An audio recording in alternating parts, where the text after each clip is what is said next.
Good afternoon, my fellow Tottenham fans, and welcome back to the Irish Hotspur with your boys Dave and Jack, and special guests Dermot from THFC Till I Die, Phil Coyes and Nick, aka Lazy A, as we build up today's big game, probably one of the most controversial games I've ever been involved in, as Tottenham do take on Man City. Of course, there's a lot of permutations around that. I don't need to tell you guys. We've been well versed in it all week. So what I'm going to do is just give everybody everything they need to know and then crack on.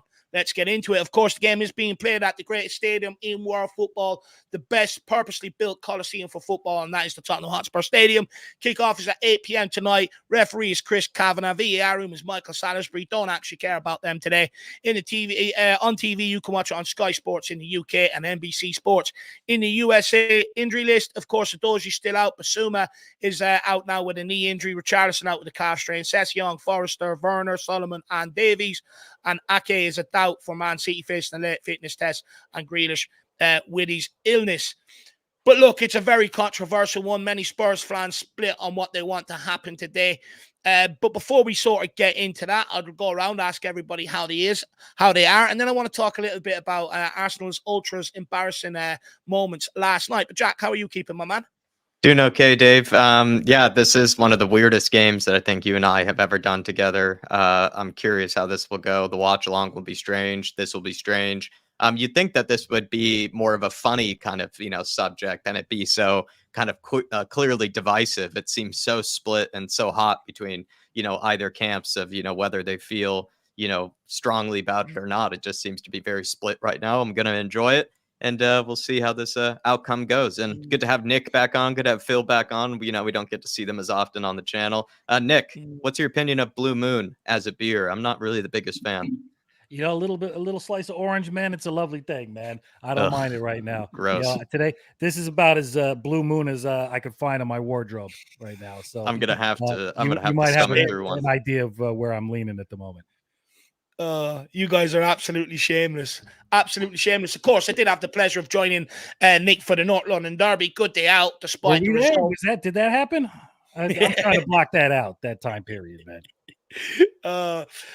Such a disappointment, the result. But look, hopefully we sort of see the same level of performance, especially in the first half today. Phil, how are you, my man? Yeah, I'm all good, Dave. As I said in the back end, I'm a little bit nervous of what the outcome is. I am partial to a Blue Moon, to be fair, like with a slice of orange, so I'll be having that Sunday. But yeah, a little bit nervous. But like I said, I think City will win convincingly tonight, and I think any other scenario that we talk about is going to be squashed anyway, because I think City will do the job. So that's just my opinion. For me, I mean, it's just all about being consistent on set pieces. We've been consistently bad. I mean, if I was Man City, that's what I'd be working on all this week, and you'd definitely end up getting the right result. But Dermot Trump from THFC Till I Die, how are you keeping, sir? Yeah, keeping fine. Just looking forward to the game. Looking forward to another Spurs win, and on we go. So come on, you Spurs. Dermot's got his pitchforks out today. He's ready to fight people, so he is. So we'll see how we get on over the course of this stream. Let's welcome a few people in, and then let's crack on. Stevie Fraser says, come on, City. It's okay if people don't get the rivalry, but that's them problem, not an us problem. I'd rather Europa for our progression anyway. Then they would be insufferable for years. Don't disagree with that. OTC, no to Arsenal, says sack Ange if we win tonight. Definitely not. David Hall says a 9-year-old goalkeeper should walk out onto the pitch. Remember the young lad that was doing the press-ups and everything in the tunnel? I mean, could roll him out tonight. We have James Yid Paratrooper says we're going to get smashed by Man City and the Gooners, or we're going to smash Man City and the Gooners will lose to Everton. Come on, you Spurs. We have Danny Darko says, oi, come on, you Spurs. Good to see you, my man. Erwin, as always. Hi, everyone. Come on, you Spurs. We have Jamie Todd, his football now dying fans. Fans of their own clubs not wanting them team to win. United are doing it in the hope of Ten Hag being sacked as well. Arsenal fan potentially. James Russell says, come on, you Gunners. Yeah, there they are. Jason Bell says, big up, everyone. Good to see you, my man. Saray says, man, if Man City close today. Arsenal is winning the Premier League. I don't want that, to be honest. I don't think many of us do. Big up, Calvin. Good to see you. Sebas Wolf says, hit the like button, people. Good to see you, my man. Wilson T. Strap in, chap's going to be a hell of a few hours. That is. Kim A.D. Helgeson says, come on, you Spurs. Good to see you in the house. We've got Tobarton says, come on, Man City. Catman Jess, great to see you. Hopefully you're keeping well, sir, along with Alberto as well. We've also got Cantab with us. MV Joker Davies. I'm with Dermotron. I'd rather win than a loss. Don't set him off with guys. We have Truth Sets You Free says, big up you Spurs. Arsenal would not win against Everton, so draw do us good. And City also let Arsenal rot away. Who else have we got here? Good to see you, by the way. Truth Sets You Free. We've got Steve D says, all right, kid, sit. And then we also have Joe Phillips says, why would anyone want them to lose to watching City win their umpteenth title after? Look, for me, I'm willing to sacrifice. They can have the title. Paul Connors says, afternoon, all big up, fellas. Seems like it's game day, lol. Yeah, it's a weird game day today, my man. Paul, really weird. We've got Derek Hutchinson. Good afternoon, guys. Let's lose and stuff the goons. Come on, you Spurs. Adrian Straukas, good afternoon, Dave, Jack, and the panel. Good evening, all. Yes, Brian Maguire, good to see you as well. Says, come on, City. We have silent violence forever. Respect from Trinidad and Tobago. We have Amin Correa. Arsenal should win on their own. No excuses for losses. Take responsibility for failures. Stop relying on others. We've got IrishHotspur. Better no top four, giving Levy overconfidence in where the club is in the process and not spend this summer. And then also Shem Tan says, hey, Dave, Jack, and the panel. Hope you're all well, getting pumped for the game today. Good to see you, my man. And then also Colin Turner. We've been a thorn in City side for some time. Bring it on. And Dreadlock says, Yidos to win. Come on, you Spurs. And also Artist T. Good to see you.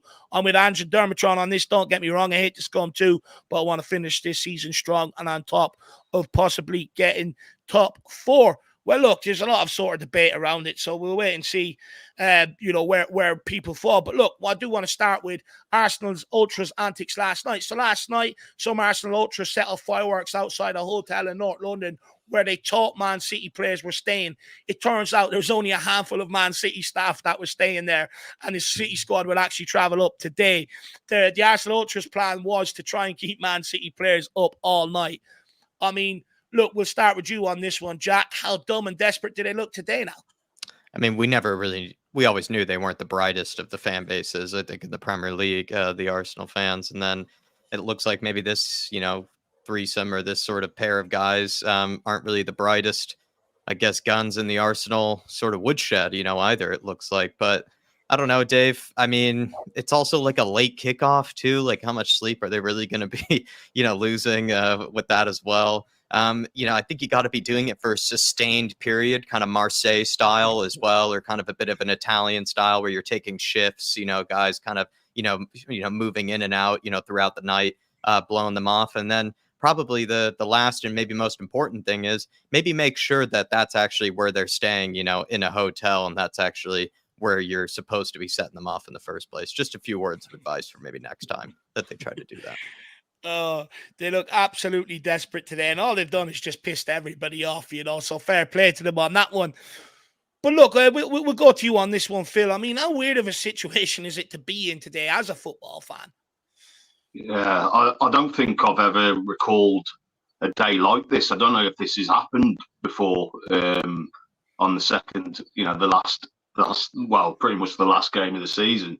Wasn't there one in 98, 99 when Les Ferdinand scored at Old Trafford or something like that? And then... Yeah, there might well be. Yeah, obviously there hasn't been a recent one like this, but yeah, it's just a strange one today. I don't know. I don't want Arsenal to win the league. It's the rivalry's so deep with both fan bases that they'll never stop. They'll never stop on social media, anywhere, and they'll keep doing it. So I don't want that at the end of the day. I know we've got to look after ourselves, but it's our rivals, and we don't want them to win. That's it. And look, let's not forget, this could have all been avoided if we would have done, some of our job earlier on in the season, aka Fulham, Newcastle, the worst Chelsea team in 20 years. If we would have done our job in them games, we might not have been in such a predicament today where we're trying to toss up between Champions League and, not trying to hand Arsenal the league title as well. Yeah, Go on. I will just add on to that as well, Dave, that, Europa League, I think, is a better progression for us. That's if we are taking it seriously next year. I don't think Champions League, I don't think it's realistically that we're going to be winning that. So progression for the club is to be in Europa and bed some youngsters in and bring the new players in from the summer transfer window. And I just think it's a better thing for the club, in my opinion. Do you know what? I hear you to a certain degree, but like you said, it depends on how serious we take it. We haven't took it too seriously in years gone by, and that's all. That's not going to be dependent on the manager and stuff. That's purely going to be dependent on how much of a squad we put together over this summer, because there will come a point where you don't have the squad to compete in everything, and they'll have to prioritize one or the other, and usually they end up prioritizing the league because it's what sort of ends up keeping them their job. So we'll wait and see how that goes. But guys, tonight's showdown will be a conflict of emotions for all of us Tottenham supporters. We have an outside chance of pipping Aston Villa to the fourth Champions League spot. However, the victory Spurs need to keep their top four hopes alive, would in turn put the title in arch rivals Arsenal's hands. So we may as well get this over and done with. Do you want Spurs to win this game? Yes or no? We'll kick off with you on this one, Nick. Man, what a question. What a week, man. What a week. It's only Tuesday already. There's ominous omens in the air. Seen birds flying upside down. Walking the kids to school today, man. A guy 1 block away, I never seen before, walks out onto his stoop with a shirt that says 1882 on it. Swear to God. I said 1882. That was a hell of a year. He looked at me, told me to fuck off, and walked away. That's the kind of day I'm having. So I've been conflicted back and forth, man, for at least 7 days, man. I changed my mind probably 5 times in the 90 minutes in that Liverpool game yesterday about whether I wanted us to win or not. When people ask me why I'm a Spurs fan, man, there's a lot of reasons, but the number one I tell them, and it's spiteful and it's ugly, but it's because I met a lot of Arsenal fans. That's why. That's one of my main reasons right now. I can't stand them. I can't stand the arrogance. They're like moles. They only pop up when the sun's shining. I don't want to hand them the title, man. And I understand Postecoglou's perspective of it because he's trying to build something here. So he cannot be seen to be developing a culture of mediocrity. And he has to say to us, especially as well as his team, that you want to win every game. You got to play your heart out for me every time you're on the pitch. Okay, fine. That's window dressing. But we're fans, and whether you like it or not, we're in here because of emotion, because of sentimentality. And part of that is hating to death our rivals. I would not be able to sleep at night next Sunday if these scum are holding up that trophy, man. So that's where I'm at right now. And just to cap it off too, man, a lot of people though think that this is a lose-lose situation. In a way though, it is kind of a bit of a win-win situation. I agree. If we lose, it's more likely City's going to win. If by some chance we win, which I don't think we are, because we're dealing with a front line right now that, to be frank, couldn't hit a barn door with another barn door. If we end up winning, hey, we just beat City. That says something about the mentality of this team.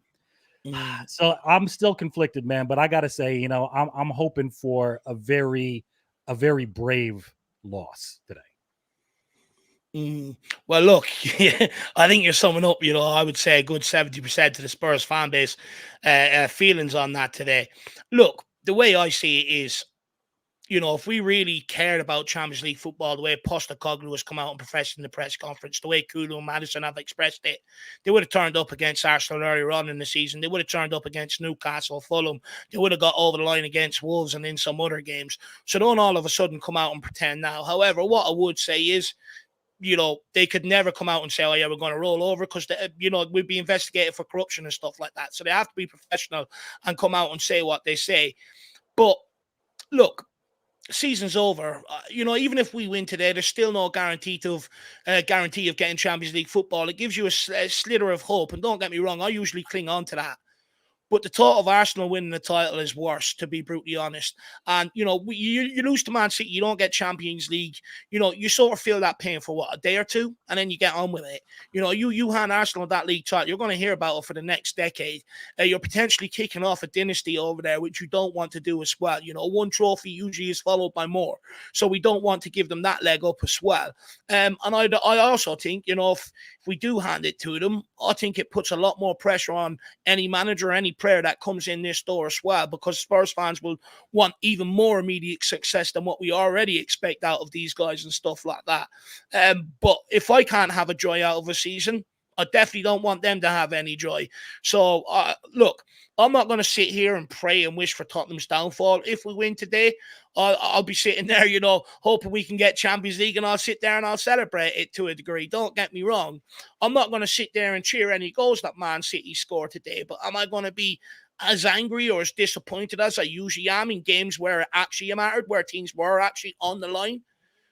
No, I don't think I would be. I think I can accept it, knowing that I can drink some of them nuts tears later on. So for me, that's where I'm sort of at with it. I think I just can't have them having that to swing around at us for the next 20 years. Imagine them at our stadium every single season for the next 20 years or whatever, how long it takes us to win something. It's going to be absolutely insufferable and intolerable. So that's where I'm at with it. The old lad says a win is a win is a win. Look, we'll wait and see what happens. I just, you know what I'm like. The first book you gave me was based on the North London Derby. You told me to go and learn my history. And, ever since then, I just haven't liked them. I actually have hatred for Arsenal. I embrace rivalry in its core. I think tribalism and rivalry is good in football. I think it's healthy. I think it's I think it brings that exciting element to it. So for me, I don't want them to win anything. Dermo, we'll bring you in. Where are you at with it today? I hate Arsenal as much as all of you on here. Now, I want to get that out first. Let's not get this wrong. I've been supporting Tottenham for nearly 45 years. I was born in Tottenham. I am Tottenham through and through, as well as I'm Irish through and through. You cut my veins, white and blue come out of me, because I'm that much Tottenham, in me. I cannot turn up to any game or watch any game wanting my team to lose. I don't care who we play. I don't care the outcome of it. Arsenal is not in my universe. The day I start worrying what's happening to them down the world, it's the day you can put me in my box and send me 6 foot under. I want Tottenham to win. Because a win tonight will guarantee us 5th place. It doesn't matter what Chelsea and Newcastle do tomorrow night. If we lose, Newcastle and Chelsea win their games in hand, and say for whatever reason we balls it up against Sheffield United, two teams overtake us. We drop down to 7th. So it's one hell of a scenario you figured out there, Dermo. Yeah. Pardon?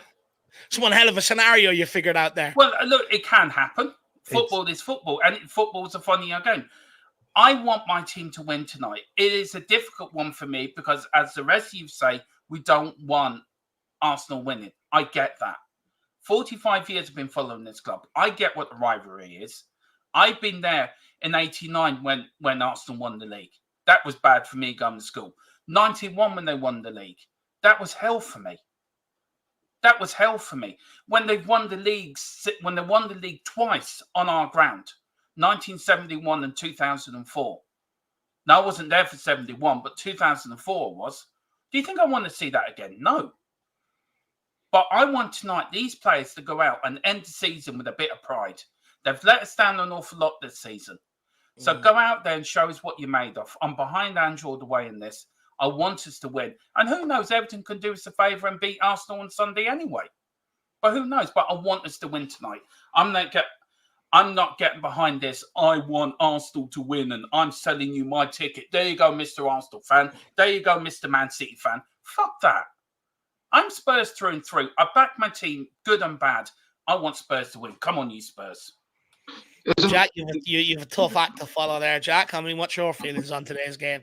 I mean, it's the first time in my lifetime that I've ever been presented this sort of opportunity and even been put in this sort of situation. I don't think that's what's maybe also dawned on some of the fans really is I have called it a once in a blue moon or a solar eclipse kind of situation as a fan, really, because you don't really have a situation where are put in this moral conundrum, really. And sadly, when I'm put in sports moral conundrums, Dave, I'm often, very much an evil man. I'm often very much, a shallow man and a very petty man. And I am one that is going to be secretly kind of, I can't really put myself through actually cheering for a Man City goal or like anything like that. But I think I might let out a way or something, some sort. But I just can't really put myself through, seeing Arsenal lift the title. I don't even watch Man City lift the title. I understand the argument that no one wants to watch a team win it, umpteen times, but I don't even really watch the title celebrations anyway. And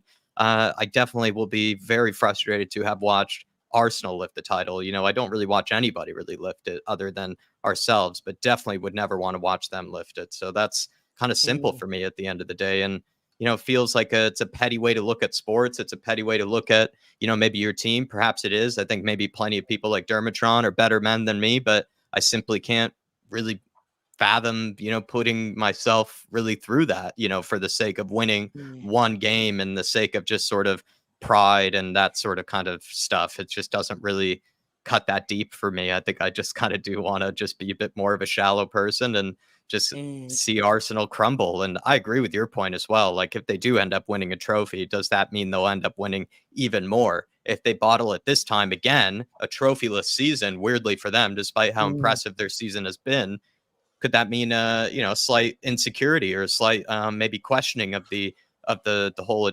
administration or the whole kind of project with the Lego man?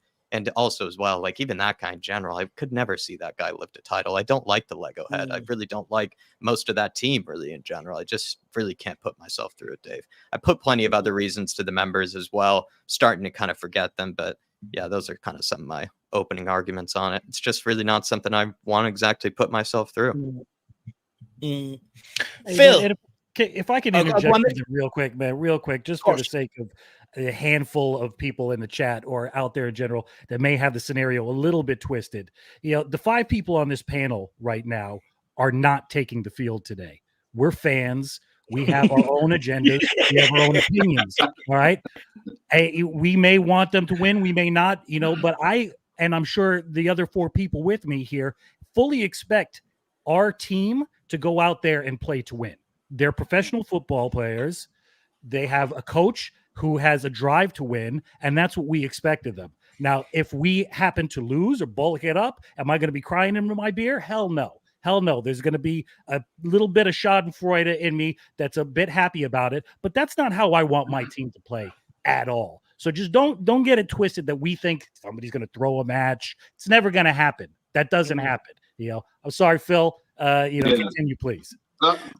What will frustrate me even more is that, in the last month or so, we haven't been playing well at all. And if we turn up for this game and we know that, we are going to be handing Arsenal the title. I know they've got Everton last game, but, we can see them beating them at home. If we actually turn up tonight and play well and we beat City convincingly, then that makes it a little bit worse for me because they should have done this against Arsenal weeks ago and just, absolutely just cut it from then. So, it's just a weird one. It's a weird one for me. It's a tough one, isn't it, for everyone? Because we're all Tottenham fans at the end of the day. All 5 of us on here would die for the club. There's no question in that. We will all put our last teeth out for the club. If we were asked to play, and to be fair, I'm nearly 50, fat, overweight, and a dodgy heart and a dodgy leg. Dave's a bit fitter than me. Jack and Nick, Phil and Noel Gallagher below me, all fitter than me. But we would die for Tottenham. So don't think this is just because they have a different opinion to me. They don't want us to win tonight because of what can happen down the road. these lads all are diehard Tottenham fans. Always have, always will be. So just in the chat, show people a bit of respect. Because we're all Tottenham fans at the end of the day, and we all want Tottenham to do well. This is a difficult situation where it's a 50-50. We're torn. We're all torn on this. We're all torn on what to do. And we probably don't like how we're being torn. It's a weird feeling, but it's just... It's not just Arsenal winning the league. Obviously, that's a massive thing. But it's how they... It's a massive confidence boost for Arsenal as well. And then players to go on to next year and carry on this run. Do you know what I mean? So it's not just them winning the title. It's how they're going to go on to next year and have so much confidence. And the players that they can bring in from that as well, is going to be massive for them. So it's not just the title. It's more than that. Look. Look, like I said, it's not an ideal situation to be in. I actually wish that the players could have actually, like you said, Phil, done the job against Arsenal earlier on. And, when we had the opportunity, and actually, take this off of the fans, take this pressure off the fans. Let's not forget they're the reason why we're under this pressure right now. Completely, it's on them. They had the opportunity on the football pitch to do something about it and chose not to. And look, anyone could question my loyalty. You're entitled to your opinion. What I will say is, you'd be completely wrong. I've done pre-match build-ups for Ennis fucking Mora. So anyone that wants to question my loyalty, go ahead. Be brutally honest, go ahead. Because it's just nonsense. But look, for the sake of debate, and to be fair to the other side of the argument, some would say that, sort of the entire point of being a fan is to hope and dream, wishing and willing your team to go on and win a game of football. Are Spurs fans wrong for wanting their team to roll over tonight? Anyone can take that one. I don't want them to roll over, Dave. I don't want them to roll over. I said at the start, City will win this game comfortably. I think they will tonight. I think at the business end of the season, they always get it done. And their form, they haven't been beaten since the 9th of December. That says everything, really, as a team that are going for a title. So, it's obviously we don't want Arsenal to win the league, but tonight, if we put performance in and lose the game, then it's a win-win for me, anyway. Yeah, I sort of agree with Paul on that. Paul on that. I think that if we put the performance in and we lose, then I think a lot of us will be happy because we've seen the progression, we've seen the performance. But every fan's entitled to believe in what they want to believe in. I can't tell Nick or you, Dave, or Jack, or anyone else how to support Tottenham tonight. It's down to your own self. You have to be comfortable with the decision you made and how you want to support Tottenham tonight. And I think it's a hard one, but look, let's get it over with. I want this game over and done with, and let's move on to Sunday, and we can all be properly behind Tottenham again.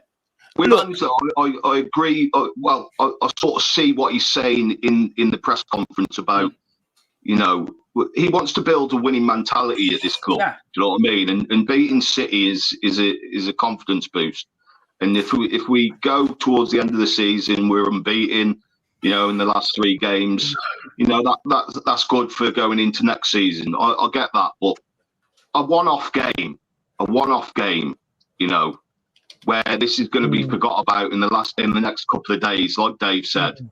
And if Arsenal win the league, it's going to be in the next decade or so that we're going to get this. So the two, one's bigger than the other, in my opinion.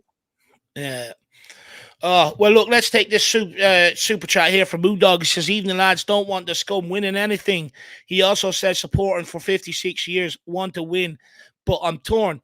Look, I think many people are in that boat. Look, for me, when it comes to Arsenal, right, I grew up in an era where they were dominant over Tottenham Hotspur, and boy, did they let me know.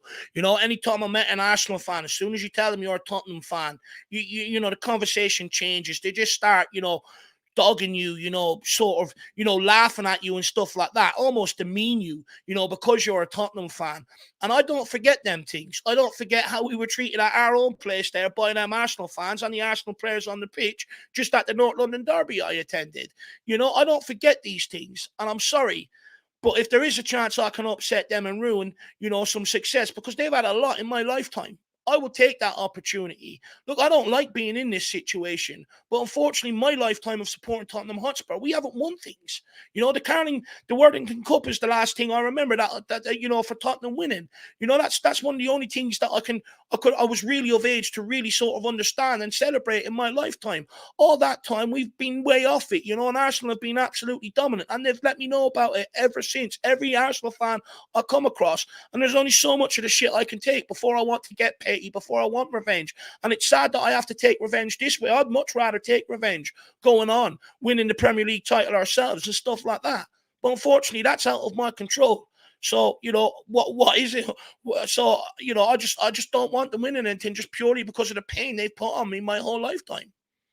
Yeah, I'm in a similar boat, kind of, Dave, where I don't really even know what we do actually have left to really play for. Like, what do these 3 points even really mean to us at the end of the day? Because it's not guaranteed that even we do get the Champions League. Another kind of fact for me is we actually have gotten Champions League more times than Arsenal have in the last 10 years, more times than Aston Villa have in the last 10 years, more times than plenty of teams have in the last 10 years. So for me, it's not really as much of an elusive or an attractive competition to be in. We actually have been, apart from that one incredible campaign, we have, kind of been knocked out in, ways that we wouldn't have liked in kind of less than dramatic sort of fashion. And it would be nice to give it more of a crack and what could be more our level in the Europa League as well. And my last kind of point is I really find it kind of odd that this is, of all the subjects, this is the one that, people are questioning, sort of fan mentality or even, human mentality and these sort of things and fan loyalty. I think it's one of the strangest of all the scenarios that we are doing that. I never really liked that as a fan. I think it's a bit silly to go that far to question somebody kind of its own integrity and mentality about this sort of a club or any sort of viewpoint on sports. It's just opinions and it's just how you feel about something in a certain scenario. And I agree with you that it's actually on Spurs. It's actually on this team for even putting us in this moral conundrum and this hard place to begin with. That's what's most frustrating is we would have liked to have gotten the business done against a Liverpool, against an Arsenal in the past, and then we wouldn't have to be in this position in the first place. And that's what makes it, I think, harder is then it leads us to really difficult and kind of hard decisions. And why do we need to be tearing each other apart over it? I actually find it to be quite hilarious to see the split in the fan base over it and how incredibly passionate people feel about it. But it does seem a bit odd that all of a sudden fan loyalty and fan mentality is being questioned. I am starting to wonder if maybe half the people that are saying that are just people who have created, Tottenham fan accounts just for this one game, pretending that are actually Gooner fans to begin with. But that's just a theory. Look, there's a lot of people questioning our fan loyalty. If you want this outcome, you're wrong. I actually look at it the other way. I think, both are just as loyal as each other. Some can't wish Tottenham to lose, but also some, believe in Tottenham that much and embrace the rivalry that much because it's a part of Tottenham that they also, want Arsenal for, to have a shit outcome. So for me, the way I look at it is actually, I think both sets of fans are Tottenham till I die. They just see it differently. Some fans are surrounded by Arsenal fans every day of the week. They've got families that are Arsenal fans. Sometimes their brothers, their siblings, they work with Arsenal fans. They can't escape it, and stuff like that. And I can understand it personally. Anyone, anything else they want to say? I couldn't agree more, man. As I've told you, my job is full of freaking goaters, and I can barely go to work for the smell. What I keep coming back to is, what if the shoe was on the other foot? All these people talking about a loser mentality. Listen, the reason why I'm watching this is for Spurs to win and for Spurs to beat Arsenal. Okay, that's why it's emotional, and I don't want them to win. If the shoe was on the other foot for the Arsenal fans, would they want to beat City and hand Tottenham the title? I think you need to take a very hard look at yourself if you're talking about a loser mentality And I think there's a lot of hypocrisy going on, because in fact, I you know would probably very have well. 5 teams that'd be trying to bottle it, in a game against us. You would have West Ham, you would have Chelsea, you would have Arsenal, you would Absolutely. have at least 3 teams trying to do exactly this scenario to us. So the fact that all of a sudden we're put in it and everybody's developing some, high moral ground, that are on the opposite end of things, it is quite convenient for them. I completely agree. Let's not forget when Leicester went for the league title, the whole world wanted them to win it. Everyone done everything in their power to help them win it. That goes to show what everyone thinks of Tottenham. Look, last thing I will say on it is, we can sit here and pretend we don't care about Arsenal. We do. The first fixture we look for every single season, the first 2 we look for when the fixture lists are revealed. When are we playing Arsenal, home and away? What's the most in-demand ticket on the calendar for Tottenham Hotspur? That Arsenal ticket, the North London Derby at home, every single year. So we do care about Arsenal. Let's not sit here and pretend we don't. Can I just say, I agree with everything everyone has said, by the way. But a win tonight guarantees... Jez, you've got some splinters, Darwell. No, I haven't. But a win tonight guarantees us 5th place in the league. That's Europa League football for next season. Yeah. Done and dusted. It doesn't matter what the other teams do. We're there. So why are we... I understand. I hate Arsenal as much as all you do. But I cannot tonight and sit here and do my watch-along and cheer when Man City score. I couldn't do it. I couldn't do it. None of us are going to sit here and cheer. But there is people that said they will do. And the point I'm making, how can you do that? Because I can't do that. I want Tottenham to win 100% tonight. Go out there, put in performance, put 5th place to bed, and let's get on from there. But I just, some of the stuff I've been seeing on X and some of the sites has been ridiculous. It really is. I can understand, but I just cannot sit here and say I want City to win tonight. I can't. I'm sorry. I'm not built that way. I'm built to win. I'm not built to come second.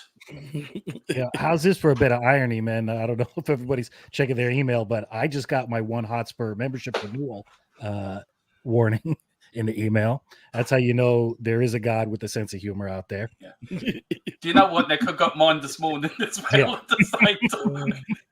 I'm thinking, Levy's trying to tell us something. Yeah. But guys, let's keep it moving. Tottenham Hotspur season ticket holders apparently have risked landing themselves in hot water by selling their seats to Arsenal fans for tonight's game against Man City. And sort of a warning was put out that the club do reserve the right to take action against ticket holders who breach their terms and conditions, while individuals or groups can be refused entry or rejected if they are believed to have attempted to access an area of the stadium in which it is deemed they do not belong. Has this gone too far now? I'd argue selling tickets to them has gone too far.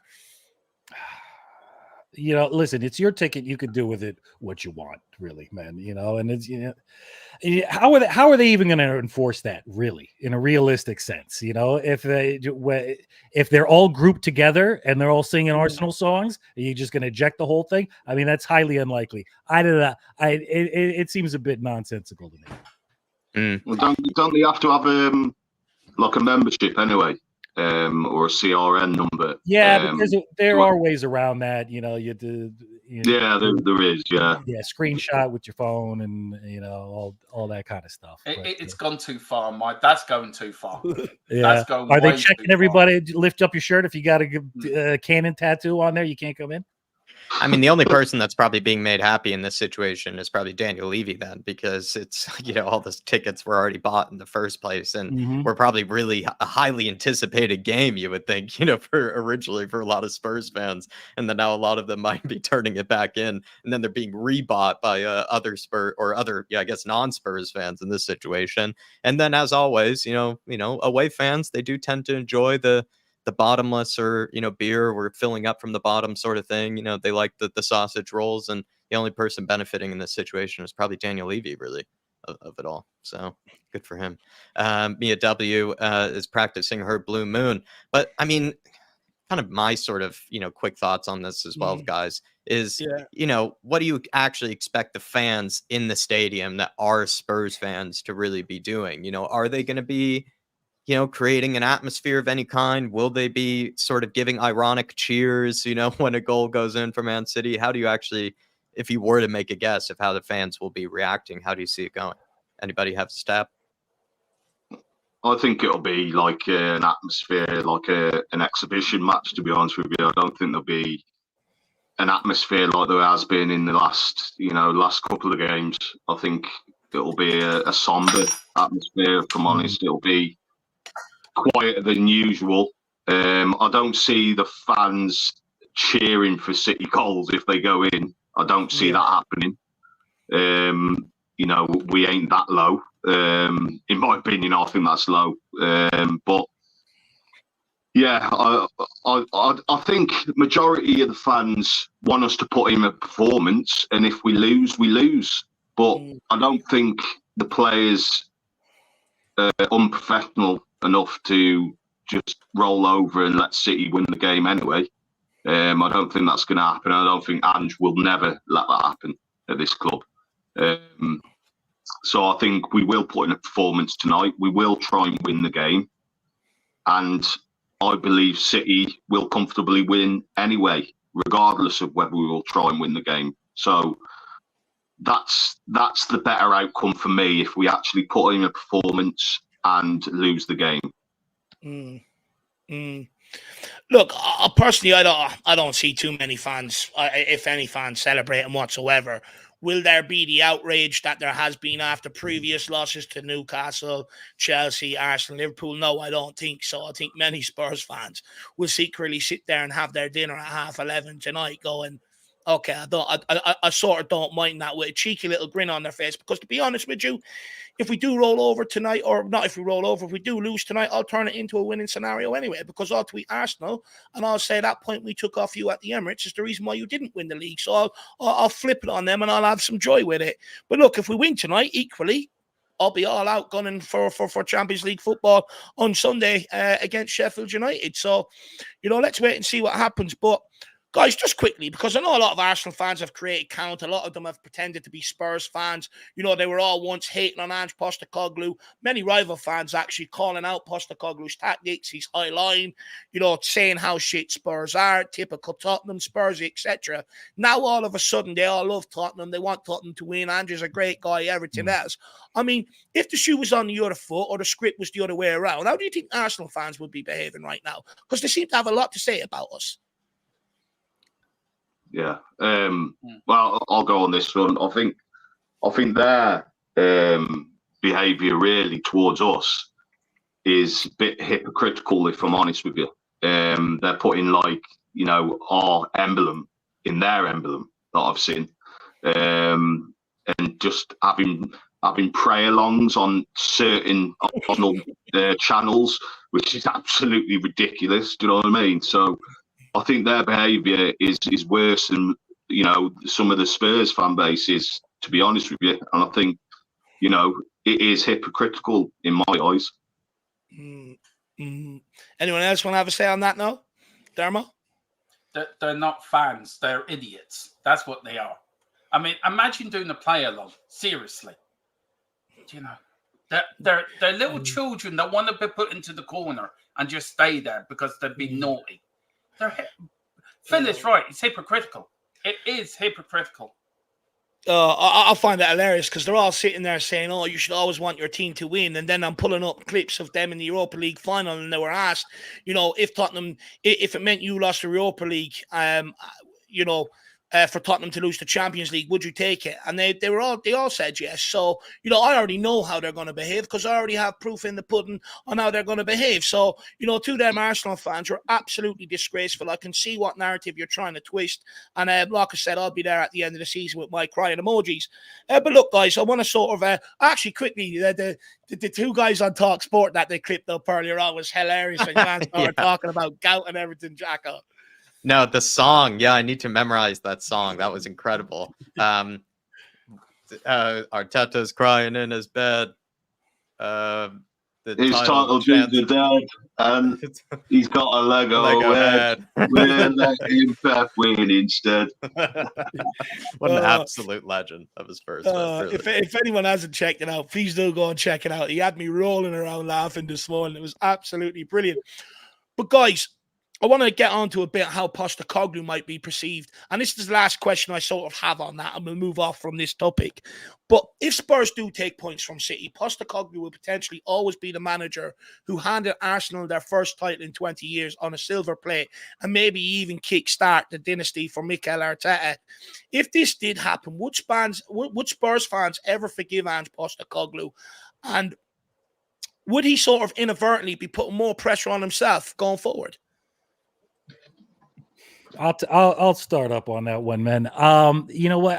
I think that Ange's character has been very visible since he took the job. And we see, that can be seen in his refusal to change tactic. He sticks to his guns, and I think most people find that admirable. A lot of people think it's crazy. A lot of people think it's naive, but at the end of the day, it's still admirable. If he goes out there and tries to win, it's because he wants the best for the team that he's trying to build. I'll say it again. Fans and how we feel and what we want are different. They're separate than what's going on in that dressing room and the goal of that team at the end of the day. So me as a fan, it's not going to diminish him as a manager for me. If Arsenal win the title, that's what will diminish it is the fact that we fell to pieces in the last couple of months of the season. That will diminish what went on this season and how good I was feeling at the beginning of it. That is my relationship with Ange Postecoglou right there. Doesn't have anything to do with Arsenal. No, look, I hear you on that one. For me, I think if it was to happen, I think when we lose games and stuff like that, Spurs fans would probably always use it as a tool to beat him with when they're unhappy with him or when they're unhappy with Tottenham Hotspur. But with what Ange Postecoglou came out and said yesterday, I know many Spurs fans are like, he doesn't get Tottenham. But let's be brutally honest. Many players that come to this club and many managers don't. They're not supporters of this football club the way we are. They're not invested into this football club the way we are. To them, it's just a job. So I can understand why Postecoglou said what he said yesterday. And I can understand it from Postecoglou's mindset, a bit like what Nick is saying. When you look at it from Postecoglou's point of view, and you separate it a little. So I can understand. Look, I would fully expect Ange Postecoglou to go out there and want to win that tonight. The same with the Tottenham players. They're not fans like us, but I do think he'd put a lot of pressure on himself because I think, going into next season, if he doesn't get off to a good start, many Spurs fans won't tolerate him for too much longer after that. Especially off the back if he has handed Arsenal the Premier League title. So I think inadvertently he'd probably be putting a lot more pressure on himself because if he hands that to him, and Arsenal win the Premier League title, Spurs fans' fuse will be even shorter then, and they'll demand even more success, even quicker than what we already do. So I think he's in a lose-lose situation tonight, to be brutally honest. I actually feel sorry for Postecoglou to a degree in that. But look, guys, let's move on from that sort of topic. Can I answer that question, Dave, on that? Did Bill Nick feel it when Arsenal won the double when he was manager in 71? Did Terry Venables feel that when Arsenal won the league in 89? If Arsenal win the league, they've done better than us. I'm putting this out as a point. They've done, if Man United or Man City, whoever wins the league, they've done well over 38 games of a Premier League season. We haven't done well. We've let ourselves down in games we should have won. Newcastle, Chelsea, Fulham, etc., etc. So when Arsenal did the double in 71, did that look bad on Bill Nick? No. When Arsenal won the league at 89 and 91, okay, we won the FA Cup in 91, but we didn't win anything in 89. Did that look bad on Terry Venables? No. Did Spurs beat a team in the run into the end of the season? That would help. I need to look back on that. So it's different scenarios. But Arsenal won the league on our ground, Dave, in 71. They came to White Hart Lane and won the league at our ground. So that's even worse. winning the league on our ground, I think is worse than losing tonight and potentially giving them a leg up. I've seen it happen. When they've won the league, I was there when they won the league at our home ground. That's sacrilegious. That hurts more than anything. And all this about Ange. Ange has a winning mentality. He has to change at the club. We have a loser mentality at the club when we have done for years. He's coming in to change that. And just because he has this winning mentality and he has this mentality, I do not want to lose. I know the situation doesn't help. I know the permutations of the situation does not help one way or another. But you go out there to win. You're winners. You're not going out there because you're a bunch of losers. You're winners. Winners win things. We have to have this winning mentality to win stuff. So for me, it doesn't make a damn bit of difference what happens tonight. Ange will succeed at Tottenham. And if Tottenham fans want to put that pressure on them, then that's down to them. I won't be, because it's a case of Tottenham. We have to get this winning mentality within the club, because if we don't, we're going nowhere. Yeah, I agree with you to a certain extent. I agree with Nick in terms of, I don't think the fans come into play into the dressing room when they're trying to win games. When Ange is, trying to build this winning mentality, I think the fans it's separated. Obviously, the players and the manager care about what the fans think, but he's got a job to do. Do you know what I mean? He's employed to, for his own morals as well. You know what I mean? He's a winner. Everywhere he's gone, he's won things. So, for him to change that sort of mentality and try and, give City this game tonight, it's not in his making. So yeah, I expect a performance tonight. Look, let's wait and see what happens. I know, Dermot, you were speaking there about the winning mentality, and someone makes a point that I was going to make on it as well. I mean, where was that the last 4 or 5 games? I agree with that. And we wouldn't be in this situation. Yeah, exactly. But look, we'll move on from this sort of general topic or this general direction, and we'll switch lanes a little bit. But Kaylee Davies, member for 9 months, first of all, big yourself up. Really appreciate the support. Says, in solidarity with Ange, no sour grapes. Come on, you Spurs.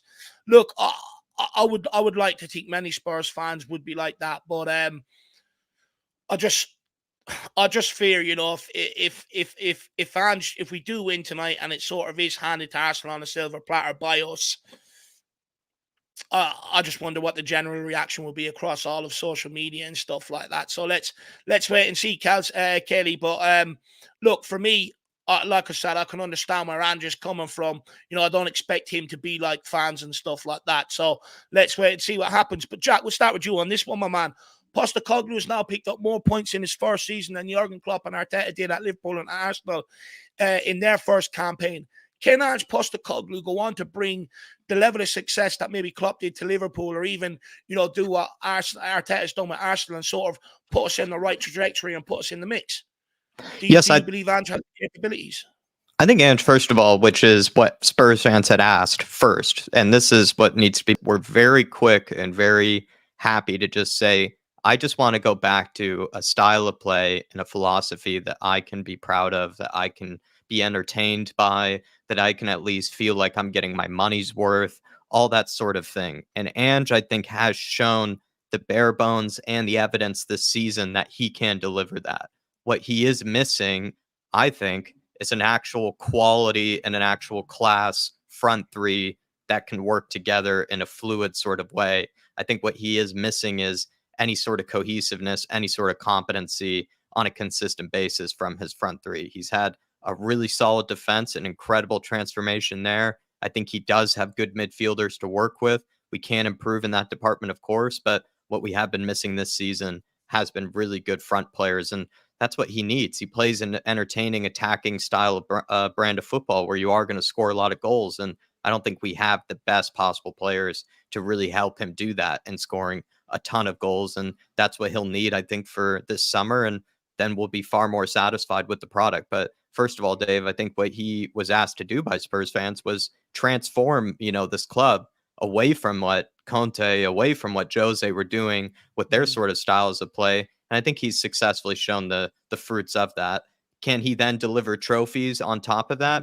I'd like to think that he can, because he's done it elsewhere, and he has, it seems like, clearly a very strong and very, brave winning mentality where, yes, he's perhaps stubborn. Yes, he's very resolute in his ways, but he clearly is a determined, competitive guy that takes losing very seriously and then also takes winning very seriously, almost to the point that he's upsetting Spurs fans in this situation. That's how much he seems to clearly take winning and sort of the embodiment of it as a, ethos of his team. So I think Ange is clearly the manager that I think a lot of Spurs fans were actually asking for, once when Conte was being sacked. So definitely back him.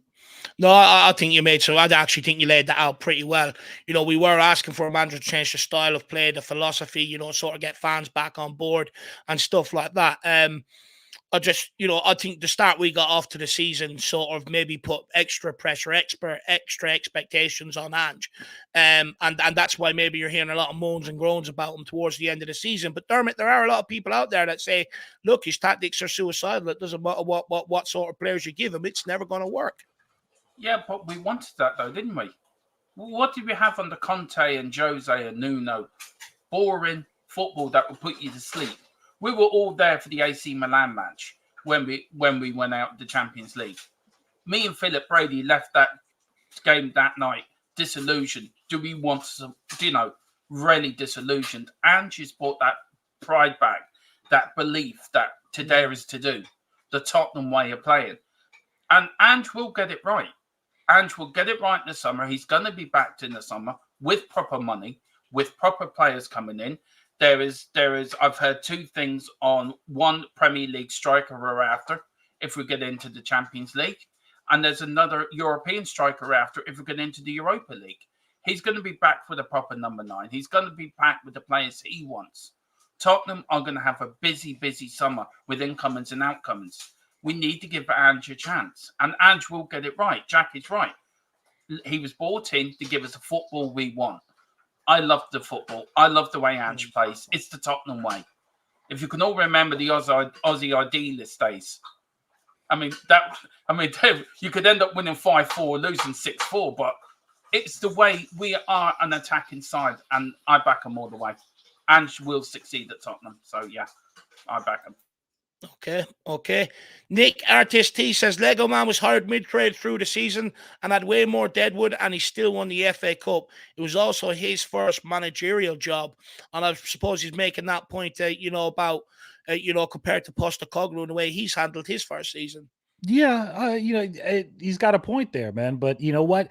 That Arsenal squad, though, was not the worst squad in the world, and they were just coming off of a very good manager who got hounded out of the club and was trying to build something there, and with players like Aubameyang in there, there's it's not exactly a fair comparison, especially when you take Harry Kane out of this club and try to rebuild there.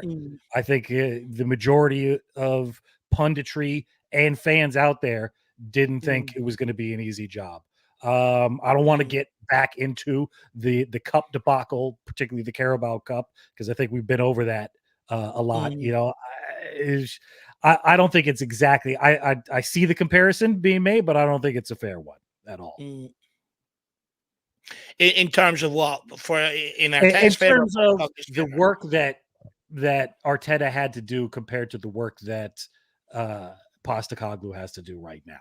There's a lot of hard decisions that have to be made over the summer, as we all know, about some people in our squad who may think that they're nailed on starters all the time. It's shaving that dead wood off.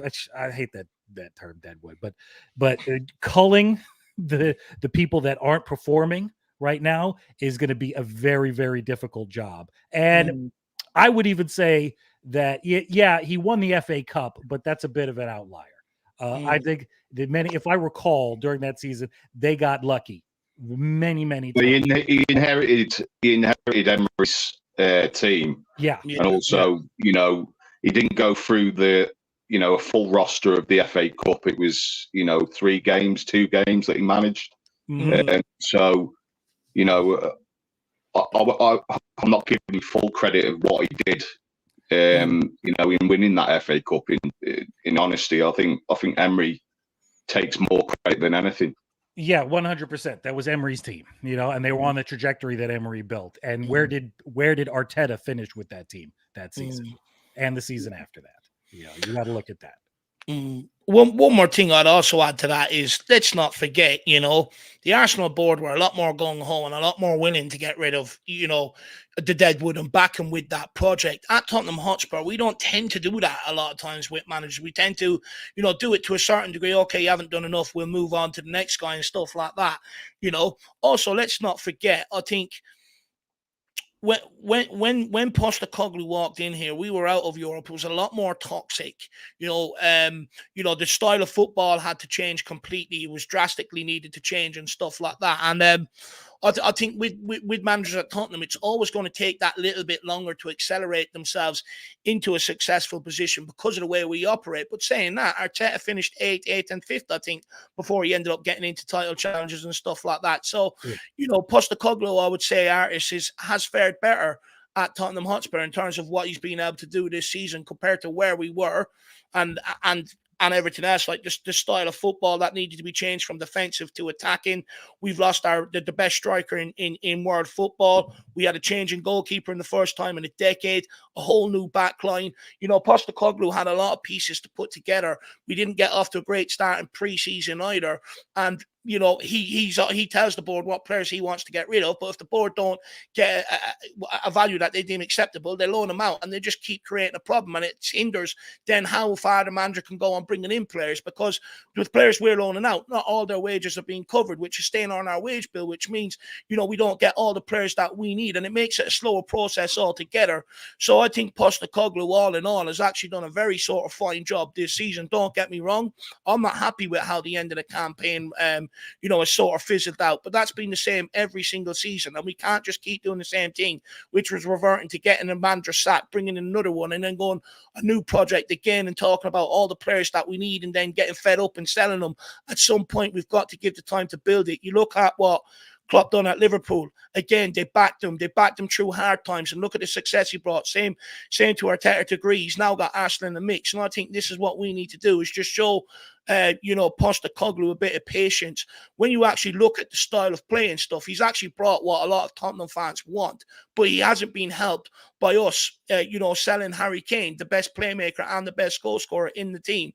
Many fans wanted, you know, a style of football where we worry about ourselves. We play on the front foot. It's attacking. We dominate possession. We sit in opposition's half for large periods of time. We do that. But it's not Postecoglou's fault that they sold Harry Kane. You know, if you had Harry Kane in this team, we could actually potentially be sitting here tonight talking about beating City and putting ourselves in the mix for next Sunday if we had Harry Kane's goals in this team.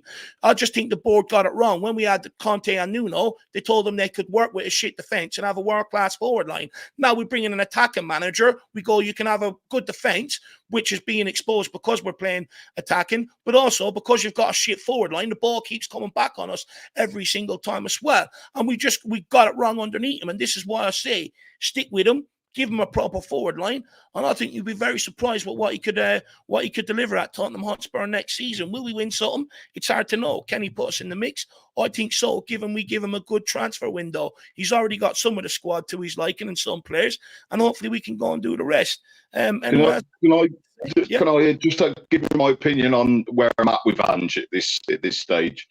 Just I'm not liking the football at the minute. I'm not. Why? But I'm not liking it, but I know there's a lot of work to be done at this club, you know, in Ange's tenure. And, you know, like Jack alluded to, you know, the forward line just isn't good enough at this moment in time. Yeah. And he needs to bring in these players, because that's an integral part of his system, is having quality forward players that work in his system. And we just haven't got that in them forward areas at the moment. Yeah. So it's all down to, you know, if the owners are going to back Ange and give him what he wants in this system. So, you know, we will have to see, you know, what happens in the future. But I just think, you know, I believe in Ange, but I'm not. I know football isn't great at the moment, in my opinion, because it doesn't work with the players that we have. But I know he can get this right if we have a good transfer window, and he just needs time. It just seems to be, you know, the last 4 years or ever since Pochettino, we never really have the right squad to suit the manager, and it's really becoming annoying.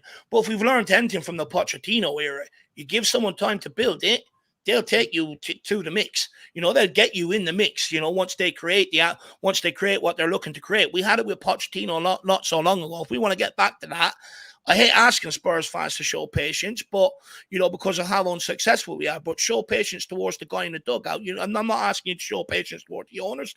You're more than entitled to feel about them how you do, but show patience to the guy in the dugout, because if we keep going for the guy in the dugout, all you're doing is giving them excuses up at the board level, to be brutally honest. So for me, I think you just, you know, you got to stick with Ange, and I think potentially he could emulate, at least to a degree, what Arteta has done at Arsenal, which is get us back in the mix. Can he bring what Klopp has brought? I mean, look, that's winning every club across, every trophy across club football. That's a hard ask. But he gets us back in the mix. Who knows what can happen? So I think we've got to stick with big old artist team. I mean, look how many years we've waited for a trophy. Do you know what I mean? I mean, give him a couple more years and just let it play out. Do you know what I mean? We've waited that many years since the last trophy in the Carling Cup. Let's just give him a little bit of time and see what he can do. For what I've heard, what's happening in the summer, and for what I also heard, what's coming in the summer. And Dave, you know a little bit about this. I did give you a bit of a into that as well. We should be very excited what's coming. I know what's coming. I can't say because I've agreed to an NDA, but I know what's coming. I know what we're going to do, and I am so damn excited. I cannot wait. Tottenham will be a different club next season. I can guarantee you that. From the very top, from the boardroom, right down to the players, there is changes all through the club. And Ange will get what he wants. Ange will get what he asked for. He will get what he wants, and we will back out. I am so excited. I can't say, but I know what I know, and I trust who I know, and boy, am I so excited. Is Taylor Swift coming in the summer? Is that who you signed your NDA with, Dermo? Who? Taylor Swift. Is that who you signed your NDA with? No, I'm meeting her tomorrow. That's another one. But no, there's players coming in, but we will have the money to back Ange fully. So there is proper money coming in to the club. So I'm really excited by what's happening. Thing is, we can have as much money as we want. It's up to the board to take hits on the players we need to get out. That's our biggest problem. That is the thing. And then players are going they end up staying around, and we don't. And there's one player, Dave, that's going. You're gonna throw your flat cap in the air once he goes. I know not really, because it's already too late. They should have been gone already. Yeah. So I'm not. I know that. They should be gone already. Yeah. But look, that's where we're at, RST. Really appreciate the super chat, though. Good talking point, and I really appreciate the rebuttal, my man. Big yourself up, sir. But Jack, Guardiola seems to have a lot of respect for Ange Postecoglou, and Postecoglou seems to have a lot of respect for Guardiola. I think it was actually Guardiola that recommended Postecoglou for the Celtic job to Dermot Desmond because he knew about him within the City group and stuff like that. So there's probably, to a degree, a shared thought process. How do Ange's tactics differ from Pep Guardiola's? I think Pep Guardiola has a bit more of that Spanish kind of obsession with controlling the game and controlling the tempo of it and game management slightly more with possession, where when we do watch Pep Guardiola's teams, some people have had kind of the complaint, while it is very dominating in nature, it's not actually the most enjoyable to watch because it can be just a bit kind of sideways passing or just sort of possession passing for the sake of it till you kind of sort of fall asleep either as a viewer or even actually as a defender in the actual game, and then you end up forgetting that someone is on your side and they make a run behind you. It is a game, or it is a style of play that I think is similar, and you want to win the ball high up the pitch. You want to control the ball inside the opponent's half, make them kind of sort of cave in, have to sort of all kind of, constrict and sort of, pile up on top of each other and basically suffer just onslaughts of attacks and, struggle to even get out your own half. That's what's similar to, I think, Ange's style. It's just maybe with Ange, he has a bit more of a persistence with, the speed of the play. He wants you to continue to kind of, get it out to the wingers. If you're not going to be able to penetrate them through the middle, get it out to the wingers as soon as possible, have them take on their man, not as much of kind of the, I think, sort of slow, methodical kind of, style that maybe Guardiola has, which is I'm more in purpose of just controlling the game and taking kind of any sort of hope and belief out of the opposition. Because Dave, in his belief, I think with Guardiola, the more you're without the ball, the worse kind of a team can become, because they, don't know how to string a pass together. They get so used to defending that it's hard to even be able to, make runs or know what to even do once you get the ball back. And maybe there's a bit more of a belief that Guardiola would rather just win 1-0 or 2-0 with 90% possession than Ange. I think Ange would rather win 5-1, with maybe 70% possession, but at least knowing that he just continued to just, kind of attack you in a variety of ways that just becomes overwhelming. So maybe that's the slight difference. But when you think of inverted fullbacks, the way they kind of make runs, down the flanks and through the middle, a lot of it is very similar. Look, I think the biggest difference is Postecoglou is, I agree with you, is more possession with a purpose. He wants to go and score goals. Whereas I think Guardiola is, he feels like he can sort of dominate games from in possession and eventually unpick the lock to, go and get all 3 points. And sometimes, look, I'll be brutally honest, a lot of my times watching the likes of that Barcelona teams at times, Man City, because they become so dominant. And I think they should score a lot more goals with some of the possession they have.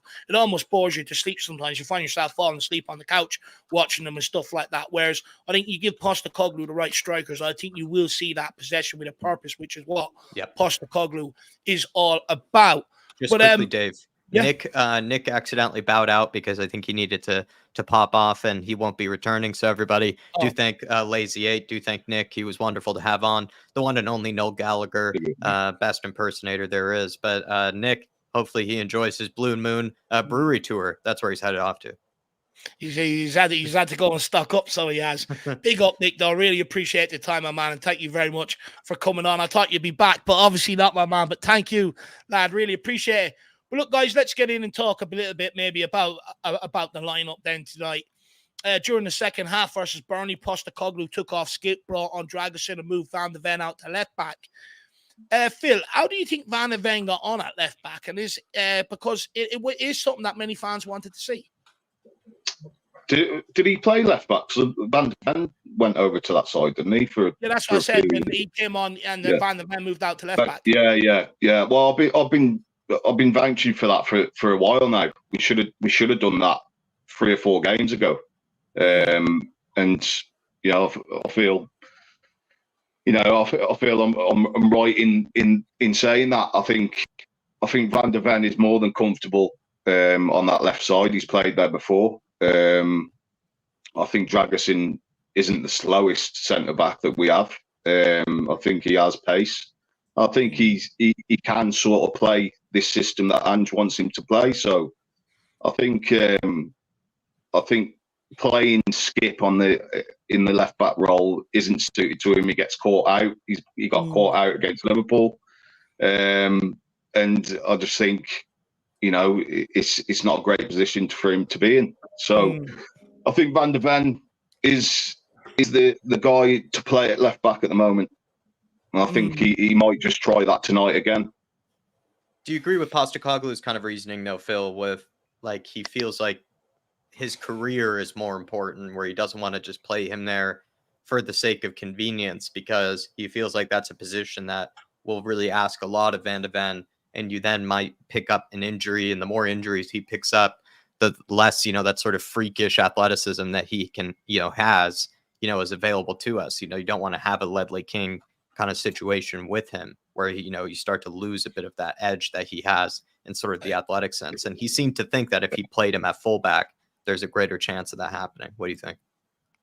I'd say it's pretty even. I think playing him in the centre back role where he has to, turn back and recover, I think he's doing a lot of that for us, you know. And I think, you know, playing left back and, you know, in playing centre back is pretty much the same as in, you know, recovery.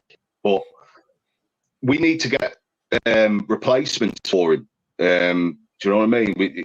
You know, he's going to play most of the season, but you know, there is certain games where we will need to rest him in certain games. So we need a replacement for him in that case. You know. Do you know on Postecoglou's words though? I feel it was a great sort of media answer. I think it's complete manure, to be brutally honest. I think, you know, you had to make a standpoint with Dragusin without sort of saying it. He could never come out in the press and say, "Oh, come on, I can't have his agent out speaking like that. I have to make a stand." He can never come out and say that because A, you lose Dragusin, but B, you create a lot of tension around Tottenham. You know, he puts himself in the firing line and stuff like that. But I think that's what he done there. You know, I think Dragusin was due to start, but then the agent comes out. And, you know, with the agent coming out, it's him destabilizing Tottenham. It's him destabilizing what Ange is trying to bring. Ange likes to try and keep as much as he can inside. And when you've got someone going against that, he has to make a point. And I think that's exactly what he done. I think, and that's why you've seen Skip and Emerson starting at left back. I think Dragusin's agent isn't doing him any favor. And if Dragusin wants game time at Tottenham, any meaningful game time that is, I think he's going to have to drop him, you know, because I'm just trying to create a stable atmosphere, and Dragusin's agent is going against that, and he can never come out into the press and say that. I didn't really like his agent's comments when Dragusin come into the club anyway, with him being like Tottenham being a stepping stone for his player. I think them comments are just absolutely ridiculous. Do you know what I mean? He hasn't even played a game for the club, and he's saying that the club is a stepping stone for him. It's wrong in my opinion. So I haven't got a great opinion on his agent from the get-go anyway. I think he's disrupting Dragusin having game time. One thing I will say is I do think we look better with Van de Ven going out to left back, and I think looking at the cameo he made there, okay, it's against Burnley, you know, he'll come up with against a lot better opposition in future if he plays out there, but I think he can handle himself playing that role to a degree. You know, I think he's a lot better on the ball than maybe what we think originally. But Dermo, you know, Emerson Royale has played at left back at times this season. Is the world we see him come back in tonight? No, I played what he played in second half against Burnley. I've been calling for that for weeks and weeks. Any predicted lineup I've done, I've actually done that back four. We've got to go that way now. It worked. And I think it's the only way. Emerson, as much as I love Emerson, right? And I love his attitude and I love the way he's around the boys. And I think it's time he needs to move on. And playing Skippy there was sending Radu's agent a message. If you keep on, this is what I'm going to have to do. And so I think he needs to get rid of his agent. And I agree with Phil. Should have got rid of him the day he joined Tottenham. He should have said, thank you for your services. I'm going to move on. But look, Emerson, for me, Emerson's Emerson. Love him to bits. I really do love Emerson to bits. But I think you've got to start with the back four that ended the Burnley game. If you really want to seriously win this game. So that's the way. Isn't Emerson just a player that, with a number of players at this club, that just need to be shipped out the door because of the drop off in quality? He's in that bunch of players where, you know, we need more quality in that position. Do you know what I mean? Even on the subs bench. Do you know what I mean? So this is why I think there's so much work to be done, and not just in this summer window. In the next couple of windows, and you know, this is why he needs time. Well, that was going to be my next question to Jacko. I mean, Jacko, there is a lot of rumours today linking Emerson with a move out of the club this summer. I mean, what's your thoughts? Should Tottenham stick or twist? Yeah, did make me quite sad. You know, can you really put a price on the GOAT? I'm not really sure. But you look at sort of the style of play and you look at what is asked of him in this inverted role, and it is a lot more to do with kind of what you need to do in possession. And that's never really been Emerson's forte. That's never really been his strong suit. I think he's improved for his standards, he's improved over time since, getting here. But where his assets or where his strengths always were more on sort of the defensive end of things. And he has, I think, with Ben Davies, weirdly enough, done a decent job for us this season as sort of role players or as sort of backup squad type guys that filled in. I think some people say we weren't playing very well in that sort of December, January, kind of February period. Yes and no for me, because we had so many injuries that I'm not really sure we were expected to really play that brilliantly over that stretch of games. And I remember actually that Davies and Emerson put in some pretty solid shifts for us during that time. And Emerson put in some solid shifts at right back as well.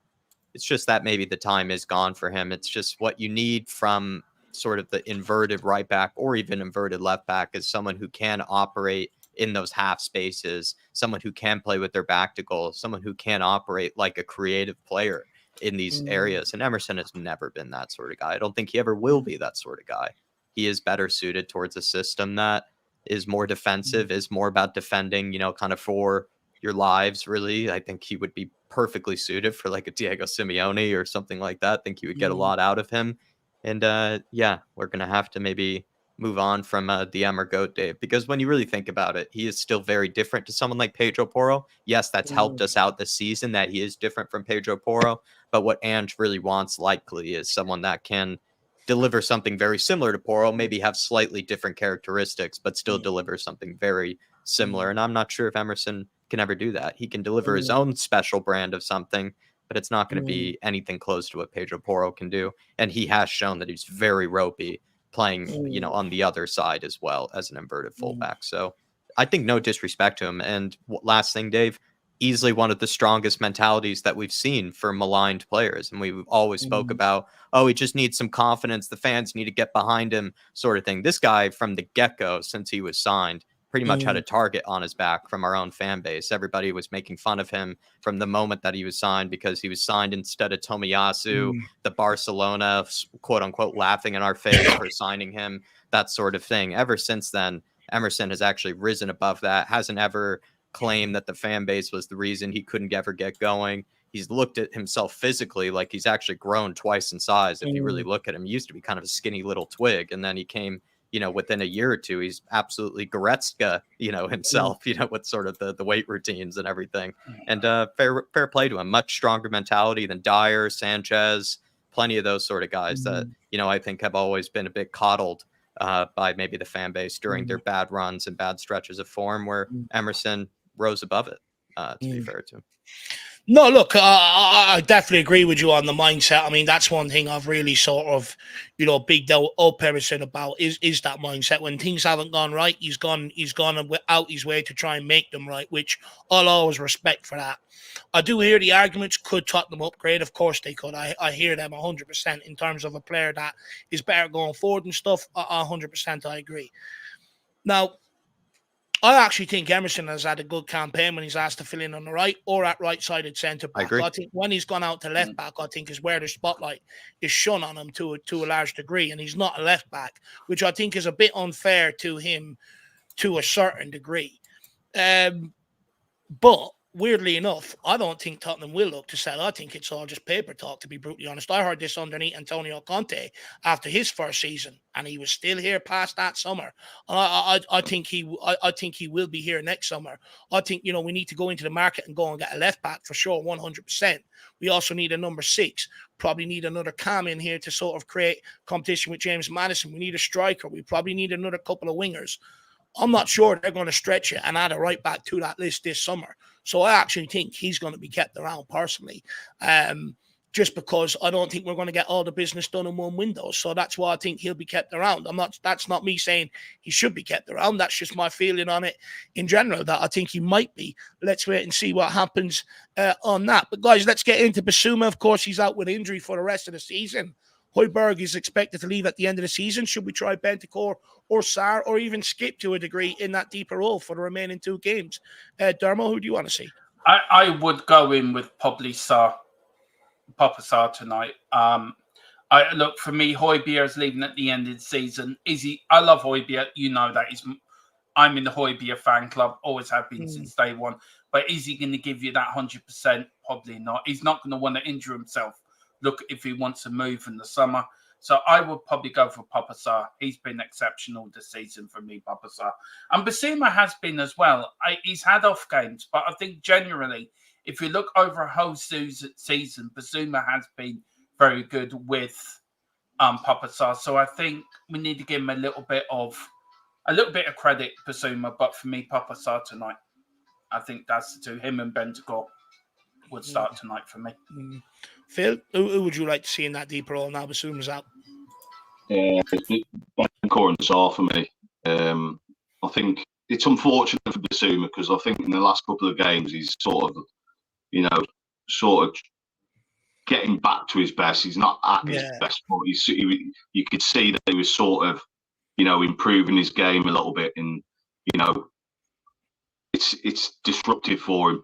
Like a lot of these players that like Maddison, players like that, they've had disruptive seasons. Van der Ven as well is another one. But he has been more consistent than any other player that we've had this season, I think. But yeah, it's got to be Bentancur and Sarr for me. Jack, would you agree or do you disagree?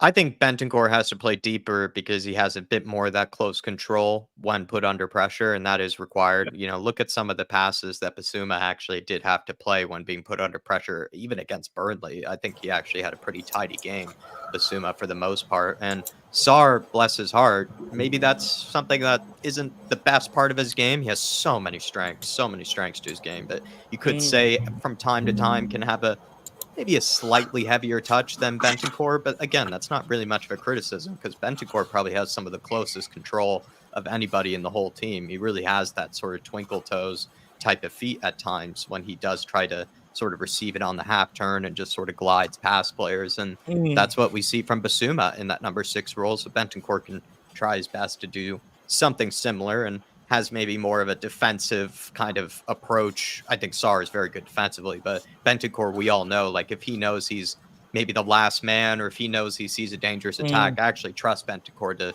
take a player out or, know when to, get stuck into a tackle to stop, a potential attack from occurring. So he's the best to go with. And then Sarr, we know, makes those really unselfish runs off of the ball when players are looking for somebody to kind of, stretch the back line or for someone to show for it.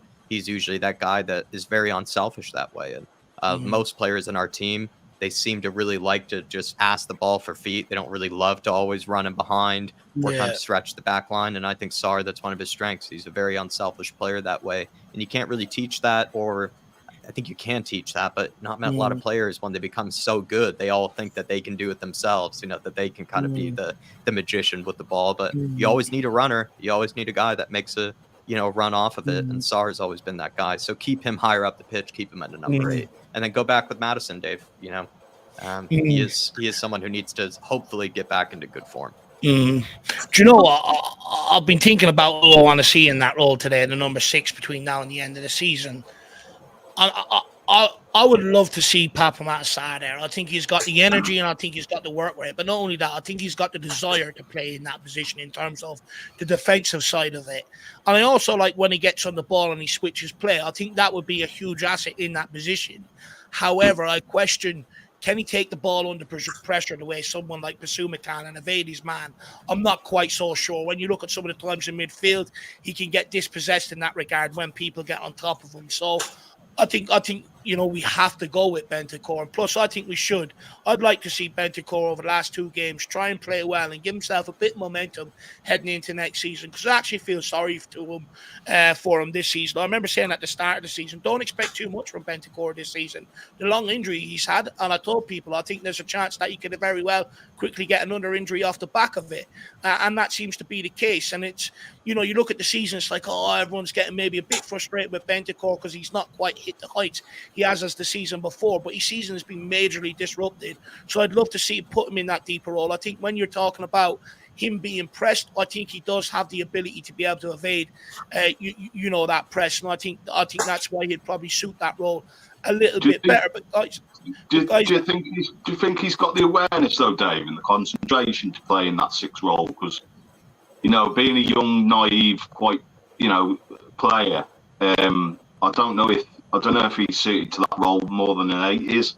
Yeah, like his awareness I was saying I don't think Sarr would have the composure on the ball in that role to beat the press the way Bentancur would. So that's why I would go with Bentancur in that role. Yeah, I think defensively Sarr would have it, but I just worry about him when he's being pressed on the ball, especially with his back, to the midfield and stuff like that. I worry about his ability to be able to handle that, and I think that's where it would probably come undone for him. I definitely agree with you on that. Jerome says tonight Scarlett should be striker, Sonny left, Johnson right, Matters, Sarr and Bentancur in the middle.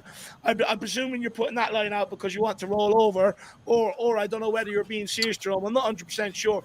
Look, I was willing for Scarlett to score the other day and stuff like that, but he's a long way off being a Premier League player in terms of, his all-round game. Don't get me wrong, he gave a lot of energy, tried to get himself in good positions. And look, he wasn't helped by the shit Johnson was providing and stuff like that. If Son can't even get a decent chance in front to goal playing through the middle with these wingers we've got, what hope has staying Scarlett? I feel sorry for him to a large degree. Johnson, I'll be brutally honest, I'm at the point I just want him dropped. I'd rather see Mikey Moore. I'd rather give him the opportunity.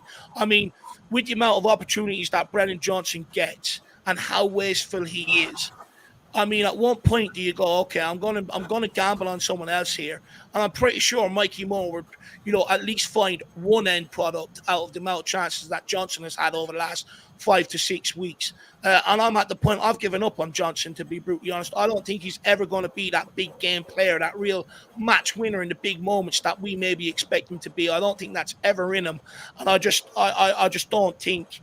I just worry we got the wrong player out of Forest altogether. As for Maddison, wouldn't surprise me to see him show up today and try and make a late bid for the England playing, to be brutally honest with you, Jerome. He'll probably turn into Glenn Hoddle today, Jerome. But pick yourself up and up for your keeper well down under. Jack, anything you want to say to Jerome before we move on? With Scarlett, I have to agree with you that, I mean, in a game like this against a Man City backline, it's a very different game to coming up against a Burnley backline. Like, it's going to even be hard for Sonny. Like, Sonny, I thought, actually had a much better game playing through the middle, and even Dave and I feel like it's not the best suited position for him, but I felt like at least he still had a much better performance playing down the middle against Burnley. That doesn't then give me a ton of confidence, though, still when he comes up against Man City's backline and defense. I just think it's an entirely different, just two different worlds, really. And I'm worried even for Sonny if he's going to have to play down the middle again, just because he'll find it really hard and difficult to get the space, and he'll be against much better defenders. And I think Scarlett will run into similar problems. My issue is, though, Johnson and Kulusevski, Jerome, both so useless in the last game that if you play with both of them at the same time on the wings, do you kind of just defeat the purpose? Maybe you do have to just, no matter what, play Sonny out on the wing, because then you at least have one winger in the team that's going to be somewhat effective, that's going to be somewhat useful. Whereas with Johnson and Kulusevski, they just were the useless twins for me in the last game, and I don't think you can play with both of them at the same time, really. But neither of them really deserved to start over one the other. They just both were so terrible. And you're looking at Johnson's XG, you really do have to start to question, if the guy's, really producing that product, that we really need. I mean, he's technically, according to the XG market, down like almost nearly 5 goals. Like, there are 5 goals that he should have scored this season. I mean, it's kind of staggering for me. I mean, did the club... Oh, go on. Sorry, David. Go on. Sorry. Look, I've been backing Johnson all season. You guys know that. Even I can't argue what Jack has just said. Even I can't even bring up, pardon me, an argument for Johnson on that. He's been woeful. So, look, I'm always prepared to give him the summer, see where he goes next season. But is there a chance where we're flogging a dead horse with him? Is there a chance where are we getting to the point where do we need to put him out on loan, or do we need to cut on losses? I sort of agree with Dave. Did we get the wrong player out of Nottingham Forest? I'm starting to come around to that sort of realization now. He's really let me down the last couple of games, and I've been his biggest fan. I've been his biggest supporter. But when he lets you down game after game after game after game, there's only so much support you can give a player. And I don't think he deserves to start tonight. I think Kulu out of the two of them probably deserves to start more than Johnson, in my honest opinion. But I don't know with Johnson. Where do you go with him? Yeah. But where do you go with Johnson, though? I mean, I'm finding it hard to defend him. And that's... But We'll let Lavi say, and then I'll say where I think we should go with Johnson. Go on, Phil. Yeah, I mean, with Johnson, I don't think he was ever intended to play as many games as he has this season. I think you will see better wingers coming in the summer, and I think he will be a squad player next season. I think he will be nurtured into that because he is a young player. He's 22, but I don't think he's good enough for Tottenham at this time. He may prove me wrong, but I don't think he was ever intended to play as many games this season. To be honest with you, but in terms of Scarlett, I think Donnelly is further along in his progression than Scarlett is. If I'm honest with you, I think he's more on the fringes of the first team than Scarlett, from what I've seen, in the under-21. So I think you'll see a lot of surprises pre-season and at the start of the season. I think you will see, the likes of Donnelly coming through. Look, I think you will see Donnelly come through. I think the reason why Scarlett's still here is because we couldn't send them out to another club in January because the amount of clubs you can play for in one season was already reached at the limit with Dane Scarlett. So that's why he's still around here, and that's why we ended up loaning Valise out, to sort of so we're not spiting off our nose to cut our face, or because we don't want to be paying extra wages, one or the other there. But look, when it comes to Brennan Johnson and Kulusevski to a large degree, we only forked out big fees for them in the summer. They ain't going anywhere this summer, so we can forget about that. For me, I think Johnson will be a squad player. Don't get me wrong, I think he's got value as a squad player. You play him against the likes of Luton and teams like that, where he's scored some of his goals and a lot of his assists against the bottom teams off the bench, and you want to take players off for an early and rest them for a big European game midweek. I think he's got value to that degree. I think he can do a job. But for this guy to be in the starting lineup, running at opposition teams, and starting, it's a big no-no for me. How many times has he started on that run in the big games and he's been half asleep, or else he's been absolutely petrified and almost played himself out of the game by going hiding? It's not what you expect at Tottenham Hotspur. And if you want to go on to catch the likes of Liverpool, Arsenal, and Man City, you need players that are going to be up for them games, that are thriving off the back of it being a big game, knowing that the whole world is watching. He goes completely within himself and goes. And I think, look, it's a problem that we might have to look at further down the line. But if we're expecting this guy to carry us to a trophy next season, I think you can forget about. I think a squad player is where he's at right now. This might be controversial, but I think if Solomon was fit for most of the season, I think you would have seen him get more game time than Johnson did. I agree. I really do. But that's another sign of this season being disruptive. You know what I mean? So. Yeah, that's why you've seen Johnson play more games than he has. And look, sorry, Dave, go on. You go ahead. Sorry.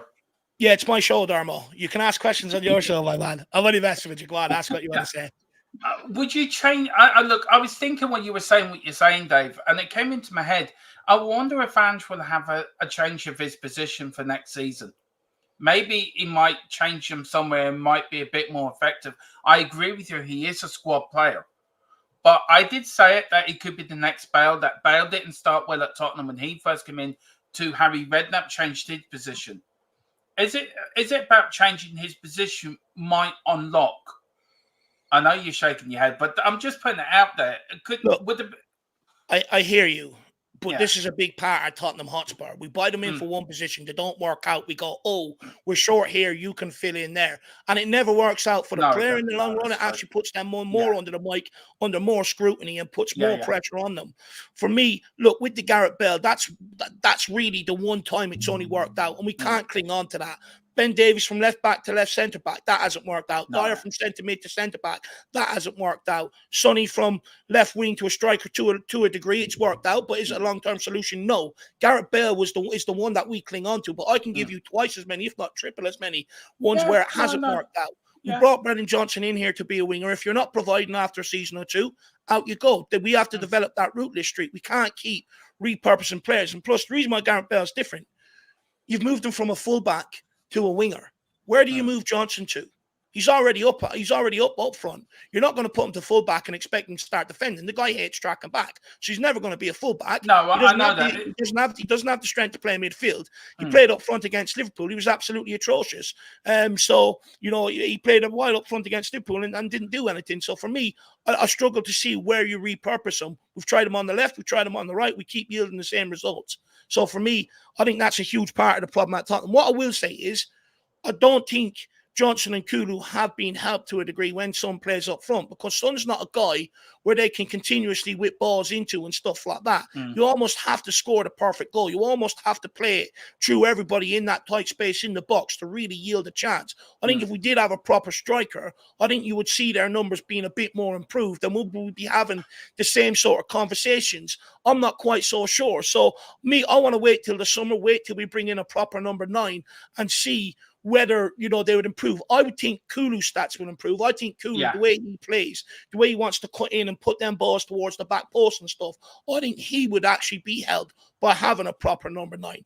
Johnson is a different one altogether because he gets a lot of space to get crosses in, but he doesn't actually get them in. At least Kulu gets them in. So that's where I struggle a little bit with Brennan Johnson. But look, Jerome says Kulu has to come in the middle because he is not playing well on the wing. Johnson end product is crap, but he can cause issues with his speed. I mean, Jack, you're shaking your head a little bit to a degree of what I was saying there. Answer that and then also answer Jerome's. I think you're being kind of kind to Johnson and Kulusevski, to be honest. I think of even the last game against Burnley, there was that run that Sonny made, when we got in behind, and then Sonny had like a whole 7 seconds where he was just waiting to be, squared the ball through the middle. Johnson either couldn't play that, which is shocking, or he didn't have his head up and had no idea that Sonny was actually wide open through the middle, which is shocking. And that's a common criticism that I've had of Johnson this season, that you've agreed with me, Dave, that Johnson, when he has crossed the ball, you do wonder, did he even pick his head up there? Because there are 4 or 5 players wide open in the box, and he's found a way to miss all of them. I don't even think he is a good crosser of the ball. He's actually, sadly, one of the worst I've seen in the Tottenham shirt in some time, because there's so many chances I can look towards this season where he's missed every player. And I get it, Dave, totally get it. When you have someone like Richarlison, far easier to find the target, far easier to, go for a variety of different type of crosses. Whereas with Sonny, you can't really go for the high looping cross. You can't really go for, one that's sort of driven into, the penalty area that he can go rise and win and flick it on to somebody. It has to be more deliberate. It has to be more precise.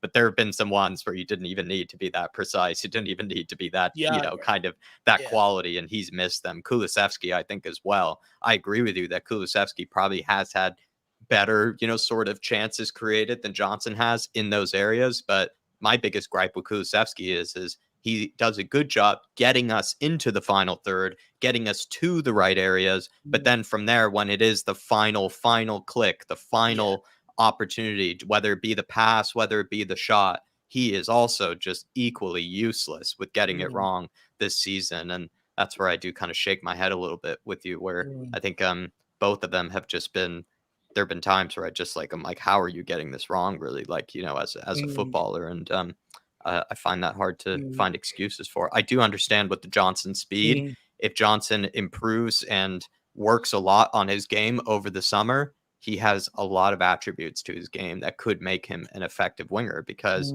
he's not the most one-footed player. He can, use his other foot. And then 2, he has this sort of knack to be at the right place at the right time and to stand in the right areas, to be open. He's usually open and is usually, in a good area to receive it. If he can take advantage of those spaces that he's given more often, more consistently, he can be a very effective player for me, Jerome. It's just that, Kulu and him, the last few games, man, it's just been rough. It's been rough watching them. I just feel we've got ourselves into another Bergwijn situation where, he turns up for a bit of a streak. Yeah, everyone's raving about how great he is. Then he goes missing. I think he's always going to be that sort of divisive. I really question, does he have the mindset and the mentality to really be at it over the course of a whole season, game in, game out? I think when I look at him, and this isn't a dig against him, I think he's a nice guy. but sometimes, you know, nice guys don't always win. And sometimes in an elite environment, a competitive environment, being that nice can actually go against you. And I just fear that with Brennan Johnson to a degree.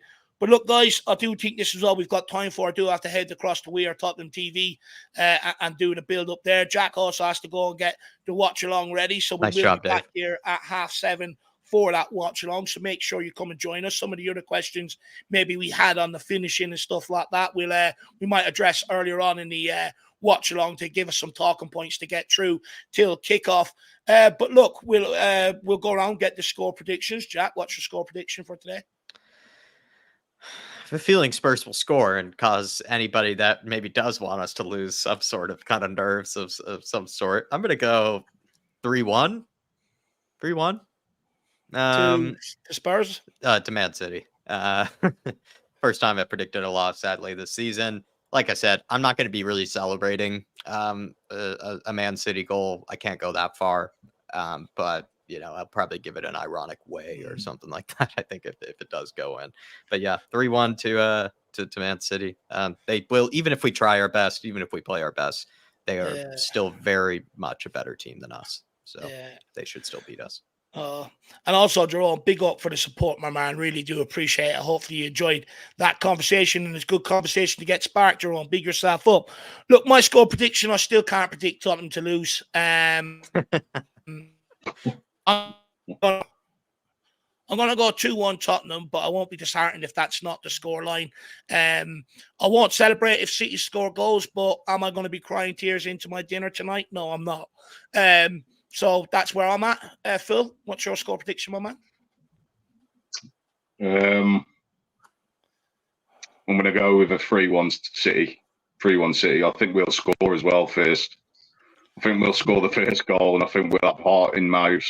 And I think we'll be even nervous than what we are now. And I think City will just take over the game. And then I think it'll be 3-1 at half time, and it'll just peter out in the second half. I think it'll be like an exhibition game in the second half, and I think we won't really try and, you know, go for the kill in that second half. That's the way I think the game's going to plan out. And then I'm just hoping the football gods have got City winning the title, and then me having a blue moon, sipping on a blue moon on Sunday. Happy days.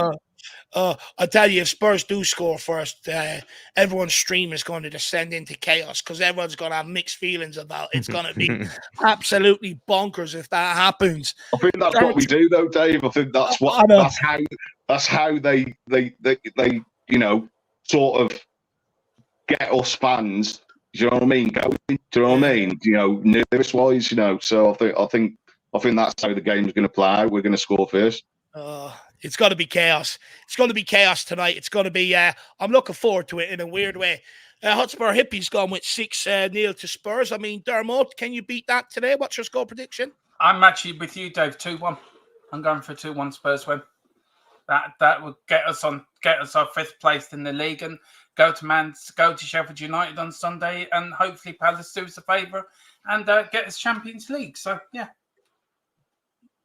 Fair point. And where can people find you, Dermot? Yeah, they can find me, of course, on THFC Till I Die. I'm over there with myself and Philip Brady. We've got Tequila 316 has now joined the channel, as well as Carl Simpson as well, and Columns doing all the work in the background. So we are growing, we are changing, and we're not rebranding, but there's a lot of new stuff coming up for the summer and next season. So we're putting a lot of work into the summer. But please hit us a like. We're up to 1,809, I think. So I'd love to get to 2K before the start of next season. It really would.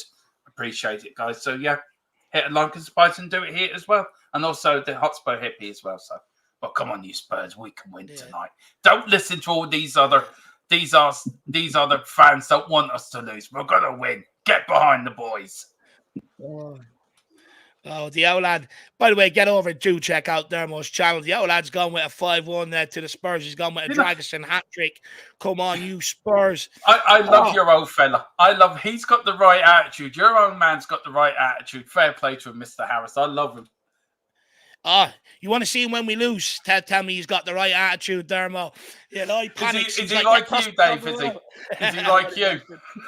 Oh, no, but you're like when we lose. Paddy Arnett's gone 21 to City. But look, guys, that is it from us. Hopefully, we've killed off a bit of time. You know, maybe helped your anxiety heading into this sort of game tonight. We will be back here for 7:30 for the watch along. Be there or be square. See you soon. Thank you very much for all of your guys tuning in, giving your thoughts in the chat, doing all the likes, subscribes, and all that great stuff, all that healthy stuff that, you know, gives me and Jack that vit hit that we need. A massive thank you to Moondog, Jack Kanicki as well, Kaylee Davies, Artist T, and Jerome as well. Thank you guys for all of your support. Guys, see you at 7:30. As always, come on, you Spurs. Come on, you Spurs. Trust, we never stop. Get behind the boys. Forget City and Arsenal.